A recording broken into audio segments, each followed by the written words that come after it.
Good evening to everybody.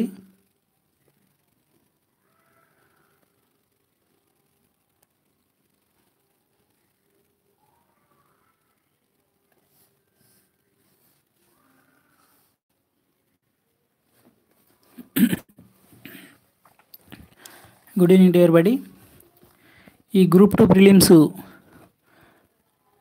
Test series online ఎగ్జామ్స్లో భాగంగా ఈరోజు మనము interior structure of the earth అనే ఈ కాన్సెప్ట్ని జాగ్రఫీలో భూ అంతర్నిర్మాణం అనే దాని గురించి చూస్తున్నాం.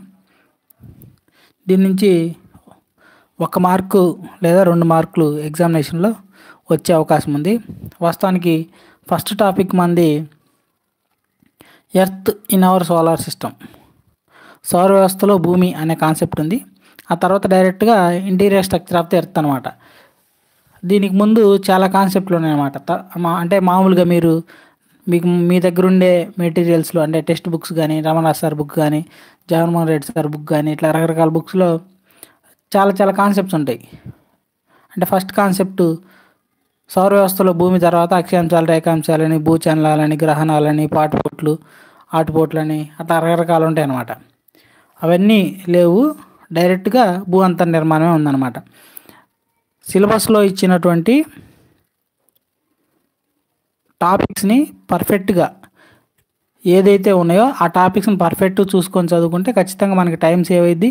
అలాగే మన ప్రిపరేషన్ అనేది కరెక్ట్ వేలో అయిద్ది అనమాట. మీరు సిలబస్ ఏ సిలబస్ పాయింట్స్ అయితే ఇచ్చాడో ఆ సిలబస్ పాయింట్లే చదవడం వల్ల మీరు 1కి 2 సార్లు వాటిని రివిజన్ చేసుకోవడానికి, ఆ క్వశ్చన్స్ని మీరు 1కి 2-3 సార్లు రివిజన్ చేస్తారు కాబట్టి వాటిని ఎగ్జామినేషన్లో వచ్చినప్పుడు ఖచ్చితంగా కరెక్ట్గా ఆన్సర్ చేయడానికి కూడా అవకాశం ఉంటుంది అనమాట. అది కాబట్టి హిస్టరీలో కానీ, జాగ్రఫీలో కానీ, సొసైటీలో కానీ దేంట్లోనైనా సరే ఇచ్చిన సిలబస్ని పిన్ టు పిన్ను ఫాలో అయ్యేటట్టు చూసుకోండి. నార్మల్ టెక్స్ట్ బుక్స్లో అన్నీ కలిపి రాస్తారు అనమాట. కాబట్టి ఏది చదవాలి, ఏది చదవకుండా ఉండాలి అనేది కొంచెం జాగ్రత్తగా విజ్ఞతతో ఆలోచించి చూసుకుంటే మనకు టైం సేవ్ అయ్యిద్ది. అలాగే మనం చదివే ఆ సబ్జెక్ట్ అనేది ఎగ్జామ్లో కరెక్ట్గా యాప్టెడ్గా క్వశ్చన్స్కి ఆన్సర్ చేయడానికి ఉపయోగపడుద్ది అనమాట. రైట్. జాగ్రఫీ, ఈ భూమి యొక్క అంతర్నిర్మాణాన్ని గురించి క్వశ్చన్స్ చూద్దాం. 1 కానీ 2 కానీ మార్క్స్ వచ్చే అవకాశం ఉంది వాస్తవానికి దీని నుంచి. రైట్. ఫస్ట్ క్వశ్చన్, భౌగోళిక శాస్త్రవేత్తలు భూమి అంతర్నిర్మాణాన్ని 3 పొరలుగా విభజించారు. వాటి వరుస క్రమాన్ని గుర్తించండి. భూగోళ శాస్త్రవేత్తలు, జియోగ్రఫికల్ సైంటిస్టులు భూమి యొక్క అంతర్నిర్మాణాన్ని 3 పొరలుగా విభజించారన్నమాట. వాటి యొక్క వరుస క్రమాన్ని గుర్తించండి. భూపటలం, భూకేంద్రం, ప్రావారం. ఆప్షన్ 2 భూపటలం, భూప్రావారం, భూకేంద్రం. ఆప్షన్ 3 భూప్రావారం, భూకేంద్రం, భూపటలం. ఆప్షన్ 4 భూకేంద్రం, భూపటలం, భూప్రావారం. కరెక్ట్ ఆన్సర్ వచ్చేసరికి మొదట భూపటలం ఉంటుంది, తర్వాత భూప్రావారం ఉంటుంది, తర్వాత భూకేంద్రం ఉంటుంది అన్నమాట. రైట్. అయితే టచ్ అవ్వడం వల్ల ఆన్సర్ ముందే పడిపోయింది దీనికి. భూపటలాన్ని క్రస్ట్ అంటారు, భూప్రావారాన్ని మ్యాంటిల్ అంటారు, భూకేంద్రాన్ని కోర్ అంటారు అన్నమాట ఇంగ్లీష్లో. అయితే క్రస్ట్, మ్యాంటిల్, కోర్, భూపటలము, భూప్రావారము, భూకేంద్రం అన్నమాట. వాస్తవానికి భూమి ఇట్లా పొరలుగా మామూలుగా ఉంటుందా అంటే, ఇప్పుడు మనం గోడను చూసామనుకో, గోడ ఎలా ఉంటుంది, పైన పెయింట్ ఉంటుంది, పెయింట్ పైన ప్లాస్టింగ్ చేసి ఉంటారు, ప్లాస్టింగ్ లోపల ఇటుకలు ఉంటాయి అన్నమాట. ఇట్లా ఉంటుందని మనకు తెలుసు. అయితే భూమి ఇట్లా మొదట భూపటలం ఉండిద్ది, తర్వాత భూప్రావారం ఉండిద్ది, తర్వాత భూకేంద్రం ఉండిద్దని ఎవరన్నా తవ్వి కానీ ఒక గడ్డ పారేసి తవ్వడం కానీ లేకుంటే శాంపిల్స్ తీసి కానీ చూడలేదన్నమాట. అంటే వాటి యొక్క రకరకాల సిద్ధాంతాల ప్రకారము, ఆ సిద్ధాంతాలు ఏంటనేవి కూడా తర్వాత క్వశ్చన్స్లో మనం చూస్తాం. రకరకాల జాగ్రఫికల్ సైంటిఫిక్ మెజర్స్ని బేస్ చేసుకొని భూమి యొక్క అంతర్నిర్మాణాన్ని ఇట్లా 3 పొరలుగా ఉంటుందని ప్రఖ్యాత చెందినటువంటి రకరకాల శాస్త్రవేత్తలు అందరూ ఆమోదయోగ్యంగా ఈ ప్రతిపాదనను ఆమోదించడం జరిగిందనమాట. అది భూమి అనేది మనం నుంచున్న భూమి దగ్గర నుంచి భూ కేంద్రం వైపు లోపలికి వెళ్తే ఇట్లా ఉంటుంది అని వాళ్ళు విడగొట్టడం జరిగిందన్నమాట. మొదటిది భూపటలము, రెండోది భూ ప్రావారము, మూడోది భూ కేంద్రము. ఇంగ్లీష్లో అయితే earth crust, earth mantle, earth core అనమాట. చాలా చాలా ఇంపార్టెంట్ ఇది. తర్వాత నెక్స్ట్ క్వశ్చన్,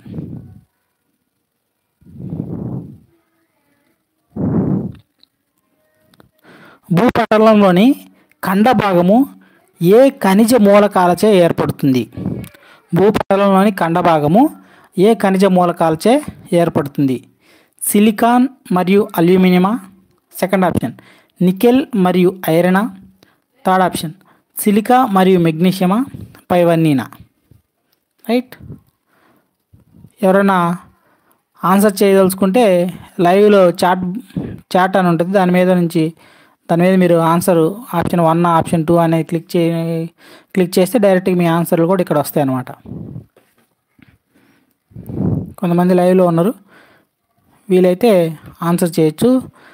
కామెంట్స్ నేను ఎనేబుల్ చేశాను, వస్తాయి కూడా. మీరు కరెక్ట్ ఏ ఆన్సర్ చేశారనేది వస్తుంది కూడా.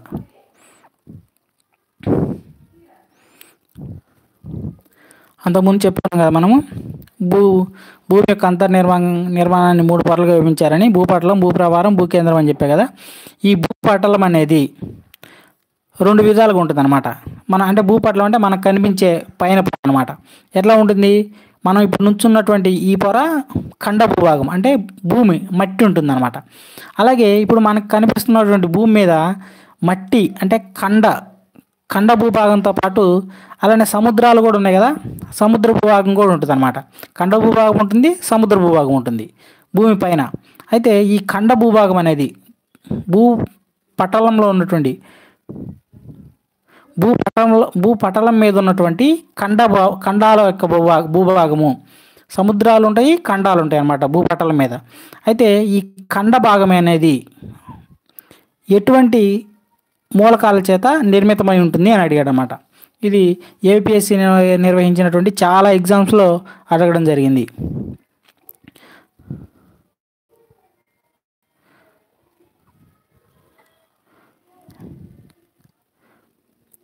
కరెక్ట్ ఆన్సర్ వచ్చేసరికి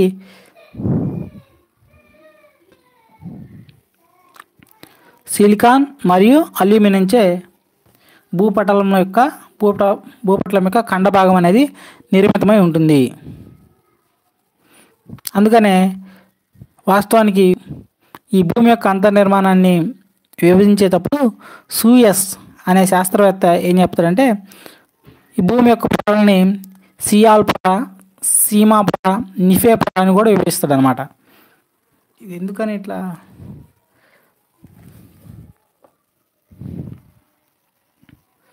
రన్ అవుతుంది? రన్ అవ్వకుండా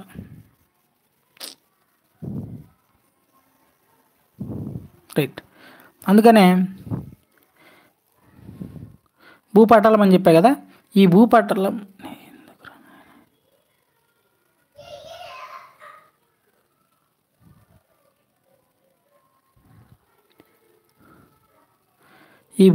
అనేది దీన్ని సియాల్ పొర అని కూడా అంటారు అనమాట. ఎందుకంటే ఇది సిలికాన్ మరియు అల్యూమినియం అనే మూలకాలతో తయారవడం వల్ల ఈ భూపటలంలోని ఖండ భాగాన్ని సియాల్ పొర అని కూడా అంటారు అనమాట. రైట్. నెక్స్ట్ అయితే ఇక్కడ ఈ క్వశ్చన్లోనే 3 క్వశ్చన్స్ మనం చూసుకోవచ్చు. సిలికా మరియు అల్యూమినియంతో ఏర్పడే పొరను సియాల్ పొర అంటారు. సిలికా మరియు మెగ్నీషియంతో ఏర్పడే పొరను సీమా పొర అంటారు. అంటే భూపటలంలోనే 2 భాగాలు ఉంటాయని చెప్పే కదా, ఖండ భూభాగము, సముద్ర భూభాగం ఉంటుందని చెప్పే కదా. భూపటలం మీద ఉన్నటువంటి అంటే భూమి మీద ఉన్నటువంటి ఈ ఖండాలు ఏర్పడినటువంటి ఈ భూమి ఏదైతే ఉందో అది సిలికా మరియు అల్యూమినియంతో ఏర్పడిద్ది. సముద్రాల కింద కూడా భూభాగం ఉంటుంది. మనం నేషనల్ జియోగ్రఫీ ఛానల్ అవి చూసినప్పుడు సముద్రాల వాటర్ కింద కూడా భూమి ఉంటుందన్నమాట. ఆ భూభాగం అనేది సిలికా మరియు మెగ్నీషియంతో తయారైద్ది అనమాట. రైట్. దాన్ని సీమా పొర అంటారు. ఇప్పుడు మనం ఉన్నటువంటి ఈ భూమిని సియాల్ పొర అని అంటారు అనమాట. సముద్రాల కింద ఉన్న భూమిని సీమా పొర అంటారు అనమాట. గుర్తుంచుకోవాలి. తర్వాత నెక్స్ట్, భూ అంతర్భాగం యొక్క విశిష్ట సాంద్రత గురించి సరైన వ్యాఖ్యను గుర్తించండి. ఇది సివిల్ సర్వీసెస్ ఎగ్జామినేషన్లో అడిగినటువంటి క్వశ్చన్ అనమాట. 2018లోనో ఎప్పుడు అడిగిండు, ఇయర్ మెన్షన్ చేయలేదు, కాకపోతే సివిల్స్లో అడిగిన క్వశ్చన్ ఇది. భూ అంతర్భాగం యొక్క విశిష్ట సాంద్రతను గురించి సరైన వ్యాఖ్యను గుర్తించండి. భూ ప్రవారంలో ఖండ భూభాగాలు తక్కువ విశిష్ట సాంద్రతను కలిగి ఉంటాయి. భూ ప్రవారంలో సముద్ర భూతలాలు ఖండ భూభాగాల కంటే ఎక్కువ విశిష్ట సాంద్రతను కలిగి ఉంటాయి. ఆప్షన్ 3, భూ అంతర్భాగంలోనికి వెళ్ళే కొలది విశిష్ట సాంద్రత పెరుగుతూ ఉంటుంది. భూ కేంద్రం యొక్క విశిష్ట సాంద్రత 11 నుంచి 13% వరకు ఉంటుంది. పైవన్నీ సరైనవే. కరెక్ట్ ఆన్సర్ వచ్చేసరికి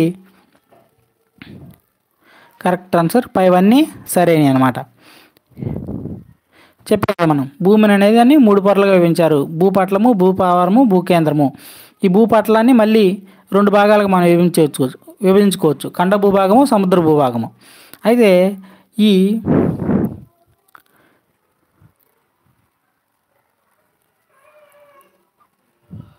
ఇక్కడ భూప్రావారం అనబడింది, కాదు భూపటలం అనబడాలి. భూపటలంలో ఉన్నటువంటి ఖండ భూభాగాలు తక్కువ విశిష్ట సాంద్రతను కలిగి ఉంటాయి అన్నమాట. అవును, ఈ మన ఖండాలు అయితేనే ఈ ఖండాల యొక్క విశిష్ట సాంద్రత 2.5 నుంచి 3% వరకు ఉంటుంది. అదే సముద్రాల యొక్క విశిష్ట సాంద్రత 3 నుండి 3.5 వరకు ఉంటుంది అన్నమాట. అది అయితే కొన్ని టెక్స్ట్ బుక్లో వేరువేరుగా ఇచ్చిండు, కానీ ఇదే గుర్తుంచుకోండి మీరు. సముద్ర తలాల యొక్క విశిష్ట సాంద్రత అయితే 3 నుంచి 3.5 వరకు ఉంటుంది. ఖండ భూభాగాల యొక్క విశిష్ట సాంద్రత అయితే 2.5 నుంచి 3 వరకు ఉంటుంది. అది దాన్ని బట్టి అర్థమవుతుందిగా, ఖండ భూభాగాల యొక్క విశిష్ట సాంద్రత తక్కువ, సముద్ర భూభాగాల యొక్క విశిష్ట సాంద్రత ఏమో ఎక్కువ ఉంటుందన్నమాట. అయితే భూ అంతర్భాగంలోనికి వెళ్ళే కొద్దీ విశిష్ట సాంద్రత పెరుగుతూ ఉంటుంది. అవును, మీకు చెప్పే కదా. ఇప్పుడు ఖండం అంటే మన భూమికి ఎంత ఉందని చెప్పా, 2.5 నుంచి 3% విశిష్ట సాంద్రత ఉండిద్ది. అదే సముద్ర భూభాగాలకు వెళ్ళే కొలది 3 నుంచి 3.5 ఉండిద్ది అనమాట. ఇది భూపటలం. అదే తర్వాత పొర, భూమి యొక్క తర్వాత పొర ఇంకా లోతుకు అంటే భూప్రావారం, మ్యాంటిల్లోకి వెళ్తే అప్పుడు దీని యొక్క విశిష్ట సాంద్రత అనేది ఇంకా పెరిగిద్ది అనమాట. దాంట్లో 3.5 నుంచి 5.5 వరకు ఉండిద్ది అనమాట విశిష్ట సాంద్రత. అదే మనం భూ కేంద్రం వరకు వెళ్తే అంటే భూమి యొక్క మధ్యలోకి వెళ్తే విశిష్ట సాంద్రత 11 నుంచి 13% వరకు ఉంటుంది అనమాట. అంటే కాబట్టి ఈ పై అన్ని వ్యాఖ్యలు కూడా సరైనవే. తర్వాత సముద్ర భూతలాలు ఏ శిలలతో ఏర్పడతాయి? ఇది కూడా ప్రీవియస్ ఎగ్జామినేషన్లో అడిగిన క్వశ్చన్ అనమాట. సముద్ర భూతలాలు మనం నేషనల్ జియోగ్రాఫిక్ ఛానల్లో చూసినప్పుడు మనం గమనిస్తుంటాం, రకరకాల జంతువులు, రకరకాల తాబేళ్ళు, అట్లాంటివన్నీ చేపలు, అవన్నీ సముద్రం లోపల ఉండే భూమి మీద తిరుగుతూ ఉంటాయి. ఆ సముద్రం యొక్క భూతలం అనేది ఏ శిలలతో ఏర్పడుతుంది అన్నాడు. గ్రానైట్ శిలలతోనా, బసాల్ట్ శిలలతోనా, ప్లాస్టిక్ శిలలతోనా, గుటెన్బర్గ్ శిలలతోనా? రైట్.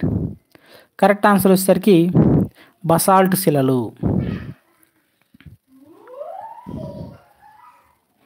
సముద్ర భూతలాలు ఏ శిలలతో ఏర్పడతాయంటే బసాల్ట్ శిలలతో ఏర్పడతాయి. అదే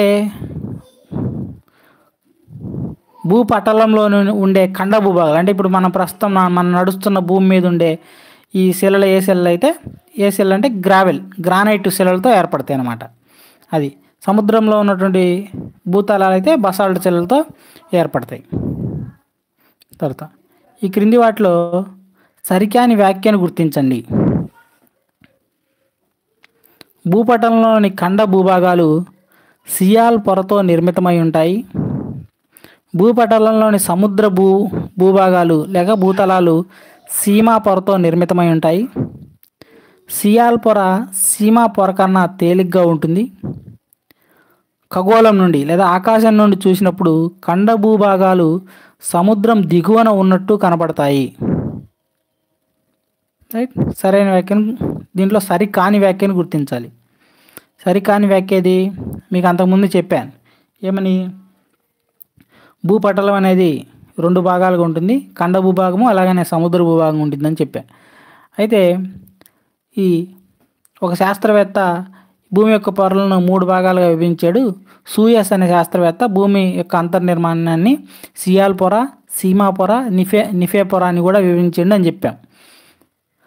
ఆయన ప్రకారం ఏంటంటే ఈ ఖండ భూభాగాలు భూపటలంలో ఉన్నటువంటి భూమి యొక్క ఖండ భూభాగం ఏదైతుందో ఇది సియాల్ పొరతో నిర్మితమైంది. అంటే మనం నుంచున్నటువంటి భూమి సిలికాన్ మరియు అల్యూమినియం. సియాల్ అంటే ఎస్ఐలో ఎస్ఐ అంటే సిలికాన్, ఏఎల్ అంటే అల్యూమినియం. సిలికాన్ మరియు అల్యూమినియంతో నిర్మితమైంది అనమాట. అలానే సముద్రాల కింద ఉండే భూమి ఏదైతే ఉందో అది సీమా పొరతో నిర్మితమైంది. సీమా పొర అంటే సిలికా మరియు మెగ్నీషియంతో నిర్మితమైంది అనమాట. థర్డ్ పాయింట్ ఏంటి, సియాల్ పొర సీమా పొర కన్నా తేలిగ్గా ఉంటుంది. అవును, ఇప్పుడు మనం నుంచున్న భూమి ఏదైతే ఉందో అది 1 కేజీ మట్టి తీసుకుంటే అదేవిధంగా సముద్ర భూతలంలో ఉన్నటువంటి 1 కేజీని మట్టిని తీసుకుంటే ఆ రెండింటితో పోస్తే మన భూమి మీద ఉండే మట్టి అనేది చాలా తేలిగ్గా ఉంటుంది అనమాట, ఆరబెట్టిన తర్వాత కూడా. అదనమాట దాన్ని విశిష్ట సాంద్రత కూడా సముద్ర భూతలానికి ఎక్కువ ఉండిద్దని చెప్పే కదా, దాన్ని బట్టి. కాబట్టి 3 కరెక్టే. సరికాని వ్యాఖ్య ఏంటంటే ఖగోళం నుంచి చూసినప్పుడు ఖండ భూభాగాలు సముద్రం దిగువన ఉన్నట్టు కనబడతాయన్నాడు. ఇది తప్పనమాట. వాస్తవానికి మనం విమానంలో నుంచి కానీ అంటే వాస్తవానికి ఎవరికైనా ఎక్కితే విమానం అలా ఎక్కితే వాళ్ళకి అవగాహన ఉంటుంది. ఆకాశం నుంచి చూసినప్పుడు ఖండాలు పైకి లేచినట్టు సముద్రాలు కొంచెం దిగువగా ఉన్నట్టు కనపడతాయి అన్నమాట. ఇక్కడేమని ఇచ్చాడు 4th ఆప్షను, ఖండ భూభాగాలు ఖండ భూభాగాలు సముద్రం దిగువన ఉన్నట్లు కనబడతాయి అన్నాడు. వాస్తవానికి ఖండ భూభాగాలు సముద్రానికి కొంత ఎగువన ఉన్నట్టు కనపడతాయి అన్నమాట. అది చాలా చాలా జాగ్రత్తగా గుర్తుపెట్టుకోవాలి. ఇక్కడ ఆపోజిట్లో ఇచ్చానమాట. ఖండ భూభాగాలు అనేవి సముద్రానికి దిగువన ఉన్నట్లు కనబడతాయని ఇచ్చా. వాస్తవానికి మనం ఆకాశంలో నుంచి చూస్తే ఖండ భూభాగాలు అనేవి సముద్రానికి ఎగువన ఉన్నట్టు కనపడతాయి అన్నమాట. సియాల్ పొర మరియు సీమా పొరను వేరు చేస్తున్న సరిహద్దును ఈ విధంగా పిలుస్తారు. అంతకుముందు చెప్పుకున్నాం కదా మనం, భూమి మీద ఉన్నటువంటి ఖండ భూభాగం అనేది సియాల్ పొరతో నిర్మితమై ఉంటుంది. అలానే భూమి మీద ఉన్నటువంటి సముద్రం కింద ఉన్నటువంటి భూమి ఏదైతే ఉందో అది సీమా పొరతో నిర్మితమై ఉంటుంది అనుకున్నాం కదా. ఈ ఖండ భూభాగాన్ని సముద్ర భూభాగాన్ని వేరు చేస్తూ ఒక పొర ఉండిద్ది అనమాట. దాన్ని లేకపోతే ఒక సరిహద్దు ఉండిద్ది అనమాట. దాన్ని ఏం సరిహద్దు అంటనమాట. ఏం సరిహద్దు అని అంటారు అని అడగడం జరిగింది. Conrad discontinuity, Mohorovicic discontinuity, బుటెన్బర్గ్ discontinuity పైవేవి కాదు. రేపు ఎగ్జామ్లో కూడా ఇంతే అడుగుతారు అనమాట. అంటే ఆ శాస్త్రవేత్తల పేరు మీదుగా వాటికి ఈ పేరు రావడం జరిగిద్ది అనమాట. ఆ సరిహద్దు మనకి మెక్మోహన్ రేఖ, రాన్ ఆఫ్ కచ్ రేఖ అట్లా ఎలా ఉన్నాయో ఇది కూడా అంతే అనమాట. ఆ శాస్త్రవేత్తల పేరు మీదుగా సియాల్ పొరను వేరు చేస్తున్న సరిహద్దు ఏమంటారో అని అడిగిండు. Correct answer Conrad discontinuity. ఇక్కడ మీకు ఈ క్వశ్చన్లో ఒక 3 క్వశ్చన్స్ కవర్ అయితే ఒకసారి ఇక్కడ చూడండి. ఒకసారి మీరు గమనించినట్లయితే నేను మామూలుగా రఫ్గా వేసాను. భూ అంతర్భాగం అనేది ఇది భూపటలం, ఇది భూ ప్రావారం, ఇది భూ కేంద్రం. అంటే 3 పొరలుగా విభజించాను. 3 పొరలుగా విభజించినప్పుడు ఇట్లా గీతలు గీసిన భాగం ఏదైతుందో అది భూపటల ప్రాంతం అనుకుందాం. ఆ గీతలు గీసిన దాని తర్వాత ఉన్నది సముద్ర భూభాగం అనుకున్నాం. ఈ సముద్ర భూభాగాన్ని భూపటలంలోని ఖండ భూభాగాన్ని వేరు చేస్తున్న సరిహద్దుని కాన్రాడ్ డిస్కంటిన్యూటీ అంటారు. అదేవిధంగా మొదటిది భూపటలం, రెండోది భూప్రావారం, మూడోది భూ కేంద్రం. ఈ భూపటలాన్ని భూప్రావారాన్ని అంటే క్రస్ట్ని మ్యాంటెల్ని ఈ రెండింటిని వేరు చేస్తున్న సరిహద్దుని మెహరోవిక్ డిస్కంటిన్యూటీ అంటారు. అలాగనే మధ్యలో దాన్ని లోపల దాన్ని అంటే భూ ప్రావారాన్ని భూ కేంద్రాన్ని అంటే మ్యాంటిల్ని కోర్ని వేరు చేస్తున్నటువంటి సరిహద్దుని గూటెన్బర్గ్ డిస్కంటిన్యూటీ అంటారు. ఈ 3 డిస్కంటిన్యూటీలు అనేవి ఇంపార్టెంట్. ఏదో ఒకటి ఎగ్జామినేషన్లో అడగడం జరుగుతుంది అన్నమాట. Right. Conrad discontinuity, Mohorovicic discontinuity, Gutenberg discontinuity. Conrad discontinuity అయితేనేమో సియాల్ పొరను సీమా పొరను వేరు చేస్తుంది. మెహరోవిక్ అయితేనేమో మ్యాంటిల్ని క్రస్ట్ని వేరు చేస్తుంది. గూటెన్బర్గ్ అయితేనేమో మ్యాంటిల్ని కోర్ని వేరు చేస్తుంది. ఒకటికి 2 సార్లు ఈ వీడియోని మరొకసారి చూసినా మీకు అర్థమవుతుంది అనమాట.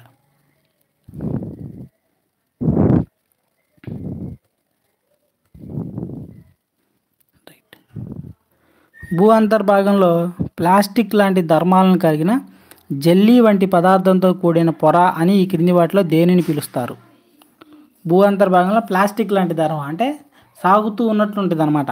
మామూలుగా మనకు తెలిసిన అవగాహన ప్రకారం చూస్తే భూమి లోపల కొంత దూరం వరకు మట్టి ఉంటుంది, ఇంకా ఆ తర్వాత నీళ్ళే ఉంటాయి అనుకుంటాం. మనం వాస్తవానికి చూస్తే ఇవన్నీ చదివినప్పుడు జియోగ్రఫికల్గా కొంత సైంటిఫిక్ వేలో చదివినప్పుడు ఇవన్నీ ఉంటాయి అన్నమాట. నీరు మాత్రమే కాదు, లోపల రకరకాలటువంటి పదార్థాలు, రకరకాల శిలలు, రకరకాల ఖనిజాలతోటి, ఎంతో వేడితోటి ఈ గ్రహం అనేది లోపల అంతర్లీనంగా అంతర్నిర్మితమైంది అనేది గమనించవచ్చు అనమాట. రైట్. అయితే భూ అంతర్భాగంలో ప్లాస్టిక్ లాంటి ధర్మాలను కలిగిన జెల్లీ వంటి పదార్థంతో కూడిన పొరను ఏమంటారు అని అడిగింది అనమాట. కరెక్ట్ ఆన్సర్ వచ్చేసరికి ఏస్తనోస్పియరా, లిథోస్పియరా, పై రెండు సరైనవైనా పైవేవి కావా? కరెక్ట్ ఆన్సర్ వచ్చేసరికి ఏస్తనోస్పియర్. రైట్.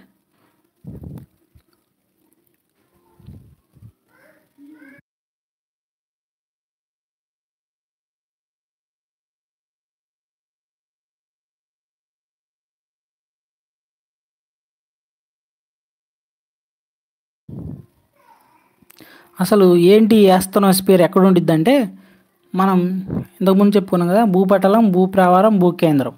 మధ్యలో ఉన్నది భూప్రావారం కదా, మ్యాంటిల్ ఉంది కదా. ఈ మ్యాంటిల్ని మళ్ళీ 2 భాగాలుగా విడగొడతారు అనమాట. అంటే మధ్యలో ఉన్న పొరని మళ్ళీ 2 భాగాలుగా విడగొడతారు. అంటే ఎగువ ప్రావార పొర, దిగువ ప్రావార పొర. ఈ రెండింటికి మధ్యలో ఒక పలచని పొర ఉండిద్ది అనమాట. అంటే మ్యాంటిల్లోనే 2 పార్ట్స్ ఉంటాయి. 2 పార్ట్స్గా డివైడ్ చేసినప్పుడు మొదటి పొరని, ఎగువ ప్రావార పొరని, దిగువ ప్రావార పొరని విడగొట్టే ఆ ప్రాంతం ఇట్లా కొంచెం జిగురు పదార్థంతో నిండి ఉండిద్ది అనమాట. దాన్ని యాస్తనోస్పియర్ అంటారనమాట. అది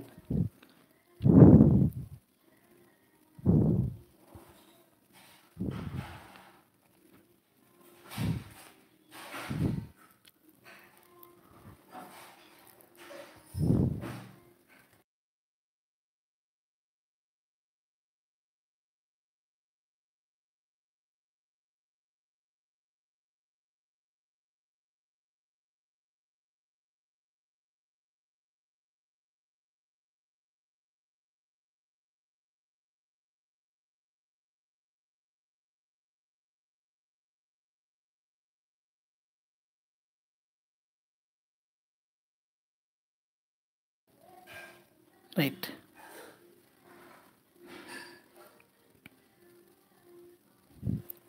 భూ అంతర్భాగంలోనికి వెళ్తున్న కొద్దీ ప్రతి 1 కిలోమీటర్ లోతుకు ఉష్ణోగ్రత ఎన్ని డిగ్రీ సెంటీగ్రేడ్ పెరుగుతుంది?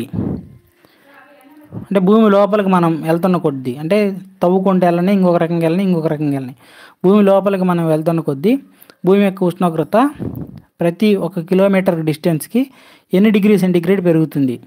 అసలు పెరుగుతుందా తగ్గుతుందా అని అడిగితే ఇంకా బాగుండేది. అసలు మామూలుగా అయితే పెరుగుతుంది అనమాట. అది మనకు ప్రాథమికంగా అవగాహన ఉండాలి. ఎన్ని డిగ్రీ సెంటీగ్రేడ్ పెరుగుతుందంటే ప్రతి కిలోమీటర్కి ఎన్ని డిగ్రీల సెంటీగ్రేడ్ పెరుగుతుంది? 20 డిగ్రీల సెంటీగ్రేడా, 25 డిగ్రీల సెంటీగ్రేడా, 30 డిగ్రీల సెంటీగ్రేడా, 40 డిగ్రీల సెంటీగ్రేడా? కరెక్ట్ ఆన్సర్ వచ్చేసరికి 25 డిగ్రీల సెంటీగ్రేడ్ పెరుగుతుంది అనమాట.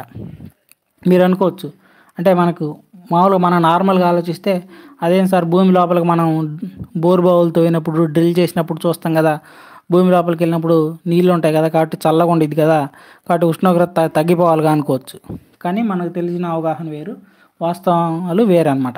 భూమి లోపలికి వెళ్తున్న కొద్దీ ఉష్ణోగ్రత అనేది పెరుగుతుండిద్ది అనమాట. అదే మీరు ఒక బాలు చూసుకుంటే, లేకపోతే ఒక యాపిల్ చూసుకుంటే లోపల మధ్యలో మనకు విత్తనాలు ఉంటాయి. ఆ యాపిల్ లాగానే మనం భూమిని ఊహించుకుంటే, యాపిల్లో మిడిల్లో విత్తనాలు ఎలా ఉన్నాయో భూమిలో మిడిల్లో మండే అగ్నిగోళంలాగా మండుతూ ఉంటుంది అనమాట. ఎంత వేడి ఉంటుంది అంటే 6000 డిగ్రీల సెంటీగ్రేడ్ ఉంటుంది అనమాట. అంటే మామూలుగా మనకి ఎంత డిగ్రీ, ఇప్పుడు మామూలుగా భూమి మీద ఉన్న వేడి ఎంత, 30 డిగ్రీల సెంటీగ్రేడ్, 40 డిగ్రీల సెంటీగ్రేడ్. ఎండాకాలంలో అయితే 42 అట్లా వస్తుంది. అటువంటిది 6000 డిగ్రీల సెంటీగ్రేడ్ అంటే చూసుకోండి, అంత వేడి ఉంటుంది అనమాట లోపల. అంటే ప్రతి 1 కిలోమీటర్కి 25 డిగ్రీల సెంటీగ్రేడ్ పెరుగుతూ వెళ్తుంది అనమాట. చాలా ఇంపార్టెంట్ ఇది. ఎన్సీఆర్టీ బుక్లో ఉందన్నమాట. రమణరాజు సార్ బుక్లో వాటిలో దీని గురించి ప్రతి ఒక 32 మీటర్ల లోతుకు 1 డిగ్రీ సెంటీగ్రేడ్ పెరుగుతుందని అట్లా రకరకాలుగా ఇవ్వడం జరిగింది. అట్లా కాకుండా ఎన్సీఆర్టీ బుక్లో ఉన్నదాన్ని యాజ్ ఇట్ ఈజ్గా నేను ఇచ్చాను. రేపు ఎగ్జామ్లో కూడా ఈ విధంగానే అడుగుతారు అన్నమాట. అంటే ఎన్సీఆర్టీ బుక్సే ప్రామాణికంగా తీసుకుంటారు కాబట్టి చూడండి. తర్వాత నెక్స్ట్, భూమి యొక్క మొత్తం ఘనపరిమాణంలో భూపటలం ఎంత శాతాన్ని ఆక్రమించి ఉంటుంది? చెప్పుకున్నాం కదా, భూమిని 3 భాగాలకు విడగొట్టారని. భూపటలం పై పొర, భూప్రావారం మధ్యలో పొర, భూకేంద్రం లోపల ఉండే పొర. అయితే ఈ భూపటలం ఎంత పరిమాణంలో ఉంటుంది అంటే మనకు కనపడే ఖండాలు కానీ మనకు కనపడే సముద్రాలు కానీ మొత్తం భూమిలో ఎంత శాతాన్ని ఆక్రమించి ఉంటాయి? కరెక్ట్ ఆన్సర్ వచ్చేసరికి 15%, 1%, 84%, పైవేవి కాదా? కరెక్ట్ ఆన్సర్ 1% అనమాట. చూడండి, మనం నివసిస్తున్నటువంటి ఈ భూమి మొత్తం కూడా సముద్రాలతో కలిపి మొత్తం భూమిలో 1% అంట. మిగతా 84% భూ ప్రావారం అంటే మ్యాండిల్ ఉంటుంది. 15% ఏమో భూ కేంద్రం ఉంటుంది అనమాట. ఇది చాలా చాలా ఇంపార్టెంట్. మనకు మీరు చూసినట్లయితే రమణరాజు సార్ బుక్లో కానీ వేరే బుక్స్లో ఈ పర్సంటేజ్లు చాలా చాలా తేడాగా ఉన్నాయి. రమణరాజు సార్ బుక్లో భూపటలం 0.5% అని, మిగతాది 16% అని, మిగతాది 79% అని, అట్లా రకరకాల వేరే ఉన్నాయి. కానీ ఒకవేళ రేపు ఎగ్జామినేషన్లు ఇచ్చినా కానీ ఈ వాల్యూస్నే వాడు కన్సిడర్ చేస్తారు. ఎందుకంటే ఇది ఎన్సీఆర్టీ బుక్లో అంటే సెంట్రల్ గవర్నమెంట్ రిలీజ్ చేసిన బుక్స్ ఏవైతున్నాయో వీటిలో అనమాట.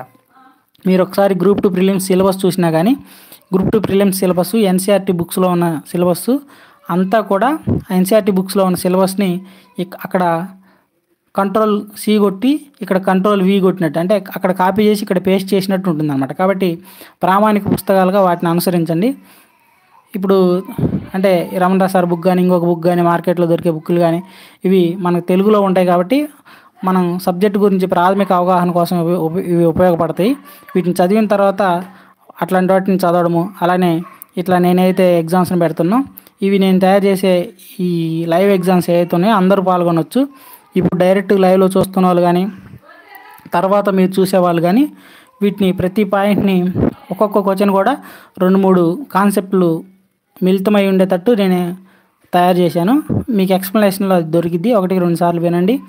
రైట్, ఇట్లా ప్రీవియస్ పేపర్లు సివిల్ సర్వీసెస్ కానీ ఏపీఎస్సీ నిర్వహించినటువంటి ప్రీవియస్ పేపర్లో ఈ కాన్సెప్ట్ అంటే ఈ చాప్టర్ నుంచి మనం డిస్కస్ చేసుకుంటున్నటువంటి చాప్టర్ నుంచి ఏ క్వశ్చన్స్ వచ్చాయనేవి ఇక్కడ ఇస్తున్నాను. అలానే ఈ టాపిక్ నుంచి ఎగ్జామినేషన్లో అడగడానికి అవకాశం ఉన్నటువంటి టాపిక్స్ని ఇస్తూ ఆ టాపిక్ గురించి వీలైనంత వరకు ఈ సెక్షన్లో ఎక్స్ప్లెయిన్ చేయడానికి ట్రై చేస్తున్నాను అనమాట. కాబట్టి ఎవరైతే గ్రూప్ 2 ప్రిలిమ్స్ క్వాలిఫై అవ్వాలనుకుంటారో వాళ్ళు దీన్ని ఫాలో అవ్వచ్చు.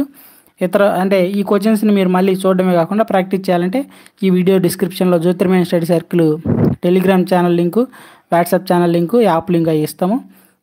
ఫాలో అవ్వాలనుకున్న వాళ్ళు ఆ ఛానల్స్లో టెలిగ్రామ్ ఛానల్లో కానీ వాట్సాప్లో కానీ జాయిన్ అయ్యి ఫాలో అవ్వచ్చు. అలానే యాప్ లింక్ కూడా ఇస్తాము. ఫాలో అయ్యి ప్రతి ఒక్కళ్ళు ఈ స్టడీ ప్లాన్కి అనుగుణంగా ఖచ్చితంగా చదివితే 60 రోజుల్లో స్టడీ ప్లాన్ కంప్లీట్ అయ్యేటట్టు మీకు ఇవ్వడం జరిగింది. అంటే కొన్ని ఇబ్బందుల వల్ల 1-2 రోజులు లేట్ అయింది. ఈ రేపు 2-3 రోజుల్లో ఎగ్జాక్ట్ స్టడీ ప్లాన్గా మనం కంటిన్యూ అయ్యేటట్లు చేస్తాను. కాబట్టి ఎవరైతే సిన్సియర్గా ప్రిపేర్ అవ్వాలనుకున్నారో వాళ్ళు దీన్ని కరెక్ట్గా ఫాలో అవ్వండి. ఇంకొకటి మీరేం చేస్తారంటే ఈ వీడియోని మీకు ఒకవేళ దీన్ని నచ్చితే మీ మొబైల్లో ఉన్నటువంటి రకరకాల వాట్సాప్ గ్రూప్స్ ఉంటాయి కదా, వాటిలో కూడా దీన్ని ఫార్వర్డ్ చేయవలసిందిగా మనం చేస్తున్నాను. ఇతర వివరాల కోసము కామెంట్ రూపంలో మమ్మల్ని సంప్రదించవచ్చు. అలానే టెలిగ్రామ్ ఛానల్ ద్వారా కూడా మమ్మల్ని సంప్రదించవచ్చు. Thank you very much. ఏమైనా డౌట్స్ ఉంటే ఎవరైనా అడగాలంటే అడగవచ్చు. కామెంట్ చేస్తే నేను ఆన్సర్ ఇస్తాను. కామెంట్స్ ఎనేబుల్ చేశాను.